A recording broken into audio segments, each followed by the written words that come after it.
Super കൺമണി സീരിയലിലെ latest promo വിശേഷങ്ങളിലേക്ക് എല്ലാവർക്കും സ്വാഗതം.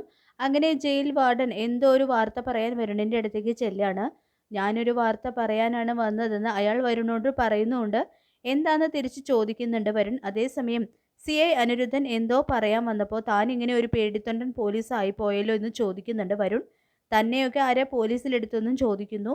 ഇതുവരെ കിട്ടിയ അനുഭവങ്ങളുടെ വെളിച്ചത്തിൽ അനിരുദ്ധൻ ആ വാർഡനോട് തന്നെ സുമിത്ര മേഡത്തോട് പറ, കൃഷ്ണനോടും കൺമണിയോടും കളിക്കാനൊന്നും നിൽക്കണ്ട എന്ന് പറഞ്ഞ് അയാൾ പോവാണ്. ഇത് കേട്ട് വരുണിന് ദേഷ്യം വരുന്നു. പിന്നീട് കൺമണിയോ ആരോ സാഗറിനെ വിളിക്കുന്നുണ്ട്. കൃഷ്ണനെ ആ സമയം അന്വേഷിക്കുകയാണ് സാഗർ. പിന്നീട് കൃഷും കരിയും സാബും എല്ലാവരും കൂടി മനിയനെ അന്വേഷിച്ച് കാട് കയറാണ്. ഒരു സ്ഥലത്തെത്തുമ്പോൾ ആ ആനപ്പാറ ഭാഗത്ത് പോയി അന്വേഷിക്കാമെന്ന് പറയുന്നുണ്ട്. വാസുകിയുടെ കൂടെയുള്ള ആൾ. കൃഷൊക്കെ പോയി കഴിയുമ്പോൾ ആകെ വിഷമിച്ചിരിക്കുന്ന കൺമണിയുടെ അടുത്ത് ദേവജി വരുന്നുണ്ട്. ദേവജി കൺമണിയെ ആശ്വസിപ്പിക്കുന്നുണ്ട്. കൃഷും കരീം സാഹിബും ഒന്നിച്ചുള്ളപ്പോൾ എന്തും അവർ സാധിക്കുമെന്നും പറഞ്ഞു കൊടുക്കുന്നു. അങ്ങനെ അവരിങ്ങനെ നടന്നു നീങ്ങുമ്പോൾ മണിയൻ വലിച്ചെറിഞ്ഞതോ അതോ കുടിച്ചു ഉപേക്ഷിച്ചതോ ആയ ഒരു കുപ്പി കൃഷ്ണന് കിട്ടുന്നുണ്ട് കേട്ടോ. ഇതാ മണിയനാണോ എന്നറിയില്ല ഉപേക്ഷിച്ചതെന്ന് ആ കുപ്പി കയ്യിലെടുത്ത് കൃഷി പറയുമ്പോൾ എന്നാൽ നമ്മൾ ആ മണിയനെ ഈ കുപ്പിക്കകത്താക്കുമെന്ന് പറയുന്നുണ്ട് കരീം സാഹബ്.